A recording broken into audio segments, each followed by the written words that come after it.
High hello நேசஸ். இப்போ இருக்க current சுச்சுவேஷனில் பார்த்தீங்கன்னா நிறைய பேருக்கு வந்து ப்ராசஸ் வந்து ரொம்ப லேகிங்காக இருக்கும். ஒன்று வீசா ரொம்ப டிலேவாக இருக்கும், இல்லைனா டிக்கெட்ஸ் வந்து வராமல் வீசா எக்ஸ்பைரி ஆகிற டைமாக இருக்கும், இல்லைனா டிக்கெட்ஸ் வந்து இன்னைக்கு கொடுத்துட்டு நாளைக்கு ஃப்ளைட்டுன்னு சொல்லி உடனே ஃப்ளைட் ஏறுங்கன்னு சொல்லி உங்களுக்கு ப்ரெஷர் பண்ணுற மாதிரி இருக்கும். ஒரு ப்ரீ பிஃபோராக ஒரு 1 வீக் பிஃபோராகவோ 10 டேஸ் பிஃபோராகவோ டிக்கெட் வந்து அஷூரன்ஸ் கொடுக்க முடியாத சுச்சுவேஷன் இருக்கும். ஏன்றது பார்த்தீங்க அப்படின்னா, ஒன்று வந்து ரம்ஜானோட இந்த மந்த் இருக்கிறனால ஸோ இந்த டிலேஸ் வந்து அதிகமாக இருக்குது. ஒரு சில ப்ராஜெக்ட்ஸ் வந்து ரம்ஜான் மந்தில் டிக்கெட்ஸ் இன்சூரன்ஸ் பண்ணுறது கிடையாது. ஒரு சில ப்ராஜெக்ட்ஸ் வந்து இன்டர்வியூஸ் எதுவுமே கண்டக்ட் பண்ணுறது கிடையாது. ஸோ அதனால் வந்து டிக்கெட்ஸ் எல்லாமே கொஞ்சம் ஸ்லோ டவுனாக இருக்குது. இன்னொன்று பார்த்தீங்கன்னா வார் இஷ்யூ பார்த்தீங்கன்னா ஈரான் அண்ட் இஸ்ரேலுக்கான வார் வந்து யூஎஸ் வந்து ஈரான் வந்து இது பண்ணுறதுனால இப்போ வார் வந்து போயிட்டு இருக்கு. ஓகேவா? ஸோ இந்த இஷ்யூஸ்னால குவைத், வளைகுடா நாடான Kuwait, Dubai, Abu Dhabi, Qatar, Saudi இந்த கண்ட்ரீஸில் எல்லாமே யூஎஸ் ட்ரூப்ஸ் மேலே வந்து ஈரான் வந்து அடிக்கிறனால ஸோ இந்த ஃப்ளைட்ஸ் எல்லாமே கேன்சல் ஆகிட்டு இருக்கு.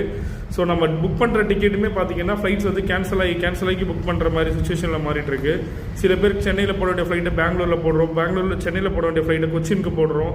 சரியா? ஸோ இந்த மாதிரி சுச்சுவேஷன் வருது. சில பேர் கனெக்டிங் ஃப்ளைட்டை சென்னை டு பாம்பே போடும்போது பாம்பே வரைக்கும் போயிடுறாங்க, பாம்பேலேருந்து ரியாதுக்கான ஃப்ளைட் வந்து கேன்சல் ஆகுது. சரியா?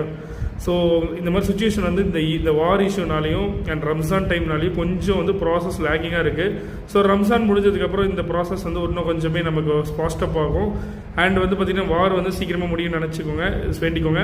ஸோ வார் சீக்கிரமாக முடிஞ்சிடுச்சுன்னா இந்த மாதிரி ஒரு இஷ்யூஸ் யாருமே ஃபேஸ் பண்ண போகிறதில்ல. எல்லாருக்குமே ஆன் டைமில் ப்ராசஸும், ஆன் டைமில் வீசா, ஆன் டைமில் டிக்கெட் கிடச்சிடும். சரியா? ஸோ இந்த வார் இஷ்யூஸ்னால எல்லா ப்ராஜெக்ட்ஸுமே கொஞ்சம் ஹோல்டப்பில் இருக்குது. ஒரு சில ப்ராஜெக்ட்ஸ் மட்டும் தான் ஆன் டைமில் இப்போ வந்து வீசாஸ் அண்ட் டிக்கெட்ஸ் வந்து ப்ரொவைட் பண்ணுறாங்க. ஸோ அதனால் சிரமங்களுக்கு வந்து இதுதான் இஷ்யூஸ். ஸோ இது வந்து நீங்கள் அண்டர்ஸ்டாண்ட் பண்ணிக்கணும்.